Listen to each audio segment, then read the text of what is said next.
I'm Marty Stauffer. It's easy to imagine the untamed wildness of the good old days as you listen to a lone coyote sing its ancient song. To some of us, this mournful cry kindles delight and inspiration. To others, dread and hatred. In Indian mythology, the coyote was revered for its cleverness and mystical song. Yet our modern society condemns the coyote for its predatory instinct to kill.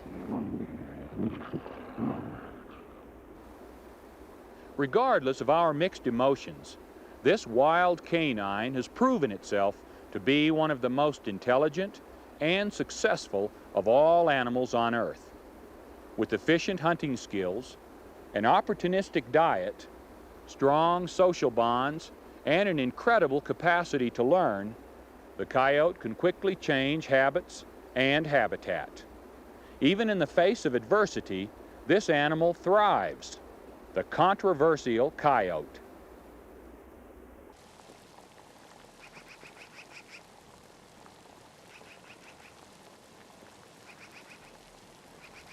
As early pioneers carved a niche in the American landscape, most large predators lost their native habitats, with one exception, the coyote.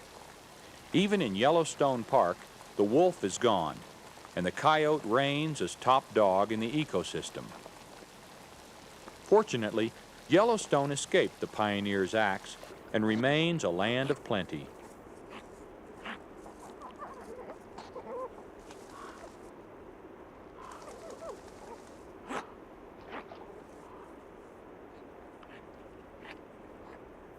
For the otter, there's always an abundance of food. And where there's food, this clever canine is not far away.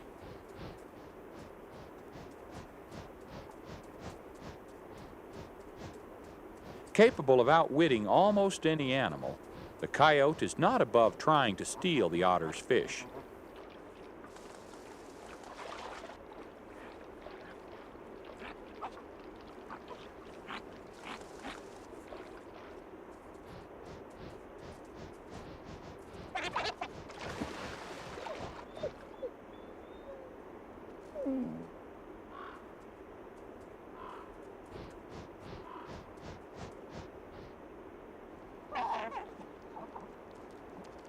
The otter delights in tempting the coyote with its catch of the day.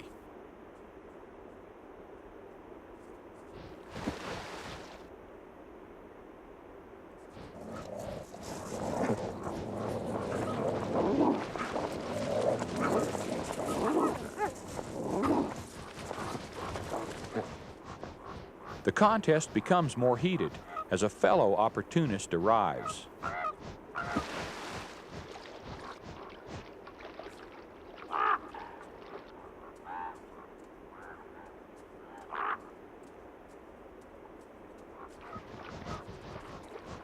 Crow Indians called it the trickster.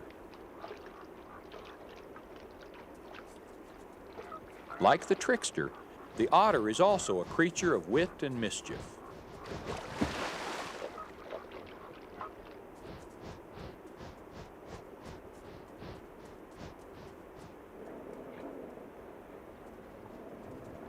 But suddenly, the otter has more trouble than it bargained for.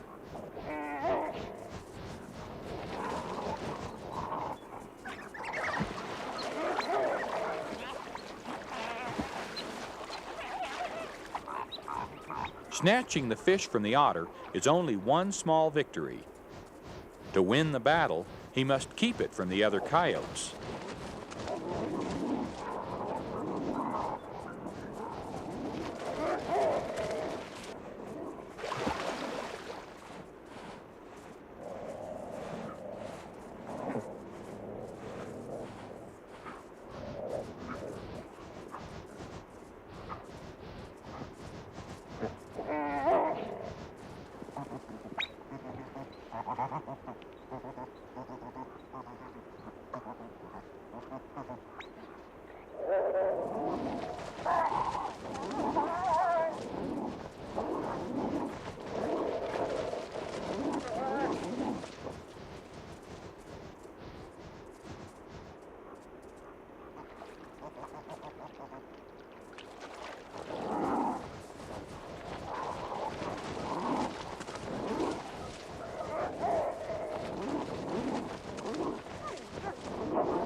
Hungry ravens await the scraps.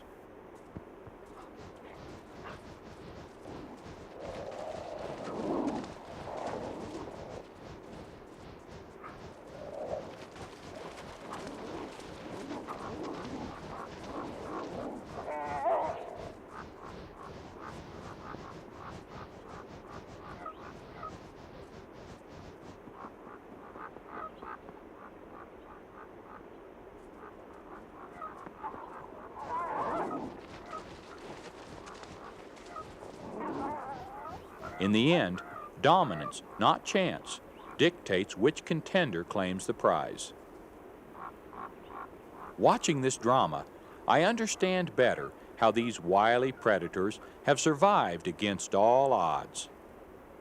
Yet, intelligence does not always guarantee success. Flexibility in diet and habitat are two key factors in the struggle to survive. Animals that are quick to adapt, such as the raven and coyote, are much less vulnerable once the balance of nature is altered. It also helps to have friends in the right places. Coyotes often gaze skyward. Spiraling ravens can lead to carrion or easy prey. As keen as a coyote's sense of smell is, it's not nearly as keen as a raven's eyesight.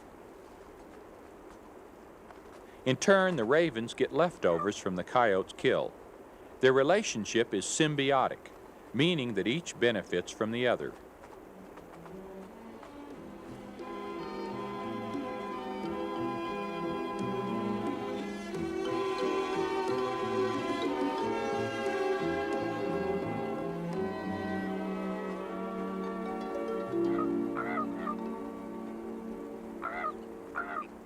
Undaunted by defeat, the otter emerges from its steamy playground with yet another catch.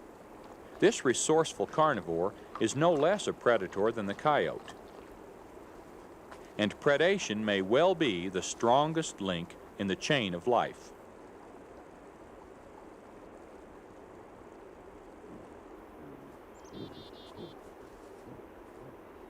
Late winter marks the beginning of the mating season.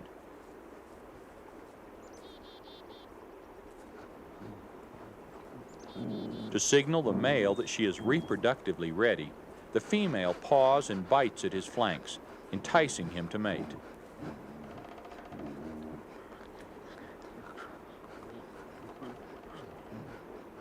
Despite her feminine wiles, something else has captured his interest. For now, he must keep a watchful eye on his food cache. A winter-killed deer whose scent is sure to draw a prowler. Coyotes are very territorial, and this large male has trespassed onto foreign turf. But in the winter, the ache of an empty stomach overrides respect for territorial boundaries. He proclaims his presence by urinating and continues to investigate.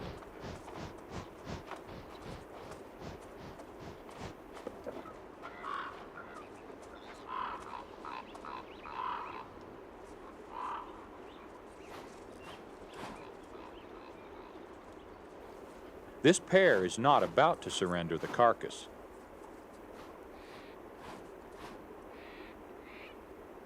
A fallen deer is a rare commodity during a mild winter.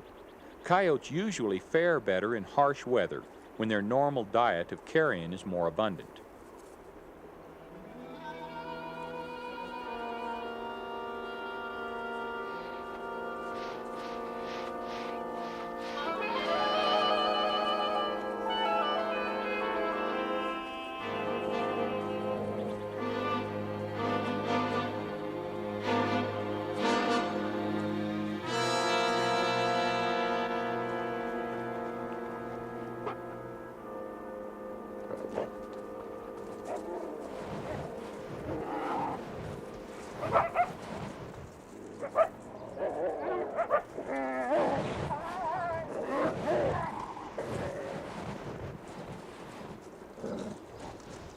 The resident male stays close by the female. His possessiveness demonstrates the devotion coyotes show toward their mates.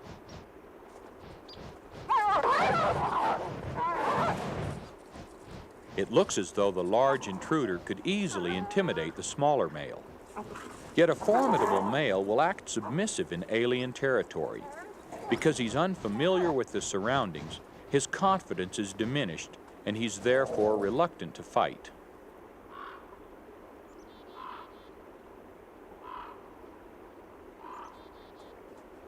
With ownership of the carcass established, the pair returns to the business of courtship. Months of intimate friendship prior to mating help strengthen the pair bond. This loyalty is rarely challenged by other coyotes.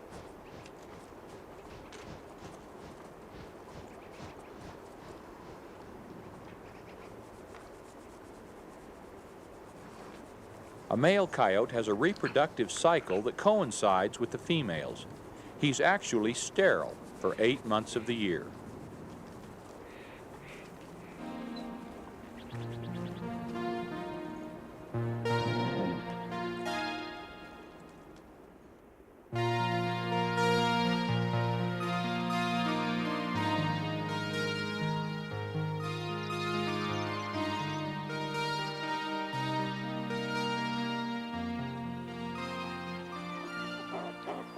The pups are born in late April or May.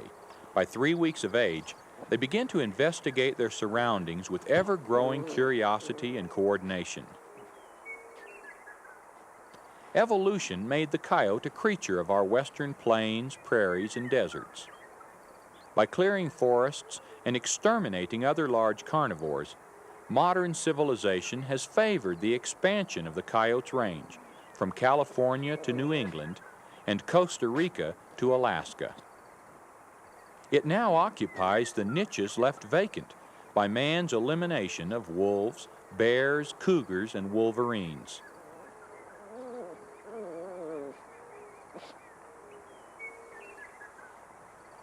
The protective mother constantly studies the breeze for any message of approaching danger.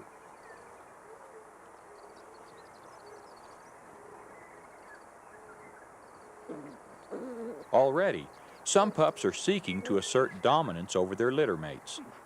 These rough-and-tumble games will determine their social status as adults. A highly developed social structure is characteristic of most canines. Before the West was settled, the coyote frequently traveled in packs, like wolves. After centuries of persecution, the coyote found little safety in numbers and adopted a more solitary lifestyle, except in protected refuges and national parks where they occasionally still run in packs. Unlike the wolf, which depends on pack cooperation to bring down large prey, the coyote can pursue smaller prey quite effectively on its own.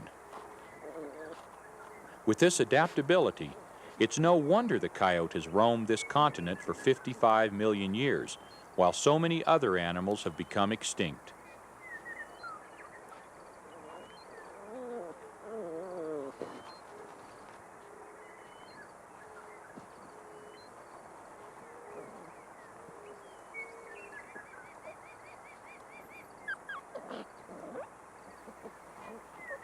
Ancient records show that the first American natives held this song dog in high regard.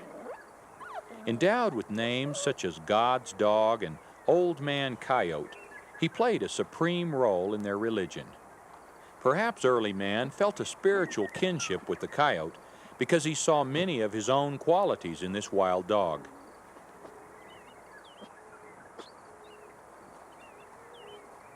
Coyotes have not fared as well with modern man. This female has much to teach her pups about a world filled with predator hatred. And learning always has a price. These pups learned the hardest way of all. They were killed in their den, victims of a controversial predator control program. Adults are trapped, poisoned, even shot from the air, all on the assumption that reducing their population will protect livestock. Coyotes are especially unpopular with sheep ranchers, who claim to lose large numbers of sheep to coyotes and other predators. As sheep ranching became less profitable over the years, sheepmen sought the help of the federal government to control coyote populations. Certainly the most deadly and the least specific method was the use of compound 1080 and strychnine, inserted into meatballs and scattered across public and private rangelands.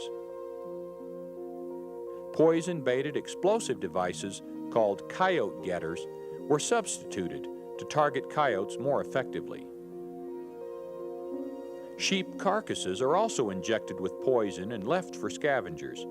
This method kills off carrion-eating coyotes, while blame-worthy individuals continue to dine on live sheep. Indiscriminate poisoning kills many other species as well. The least humane of all the grim gadgets is the leg-hold trap. A coyote will chew off its own foot to escape. Unfortunately, the traps are not selective. Other animals, by the thousands, become victims. The stomach contents of this poisoned coyote included 19 mice and a kangaroo rat. As more and more coyotes are killed in an area, the rodent population explodes. A poisoning program for rodents is sure to follow. This creates more government jobs, but leaves a trail of poison that endangers wildlife and humans alike. A non-lethal, environmentally sound tradition which saves thousands of sheep in Europe is livestock guard dogs. They reduce predation and provide an alternative to lethal methods. These dogs may look sheepish, but coyotes stay away and return to the important task of keeping the rodent population in check.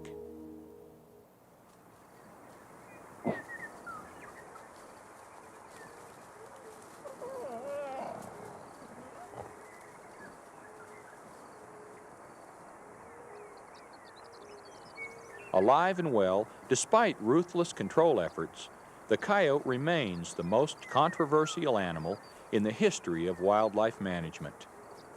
Most coyotes are more interested in their natural prey. A jackrabbit.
The adults relay one another, using teamwork to exhaust or outwit this long-legged speedster.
It's ironic that we tend to root for the underdog, to sympathize with the jackrabbit.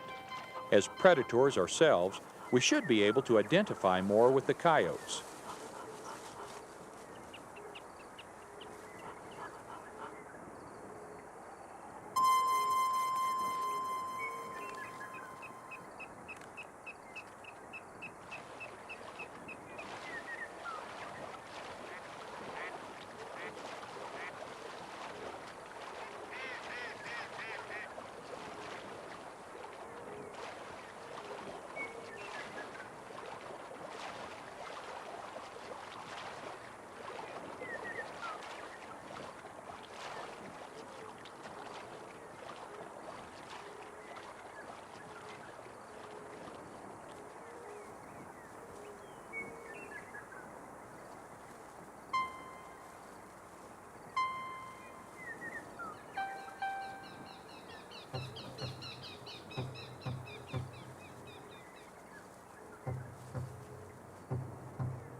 An immature goshawk joins in, but is not yet ready for such large prey.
The coyotes seem to relish the chase, but catching their quarry is not just fun and games.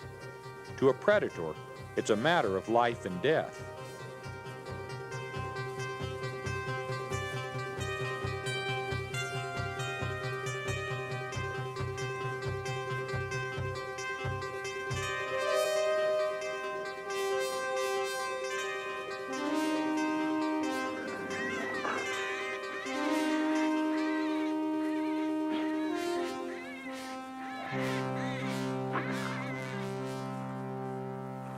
Many people believe the coyote's role is that of villain, but nature does not distinguish between villains and victims, only between the successful and the unsuccessful. In a world where survival of the fittest is supreme law, this arch predator will probably outlive most other creatures.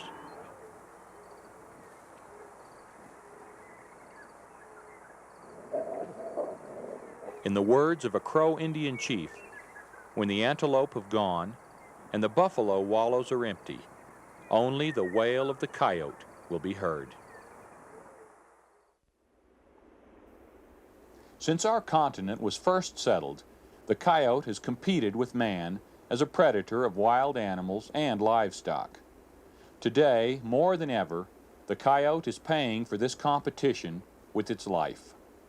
Yet the normal food habits of most coyotes are more beneficial than harmful. Their roles in controlling rodent populations and as scavengers are often overlooked in our relentless attempts to exterminate them. There is no doubt that we have the power to destroy our wildlife heritage. The question is, do we have the wisdom to preserve it? Are we clever enough to end this war so that both sides can prosper?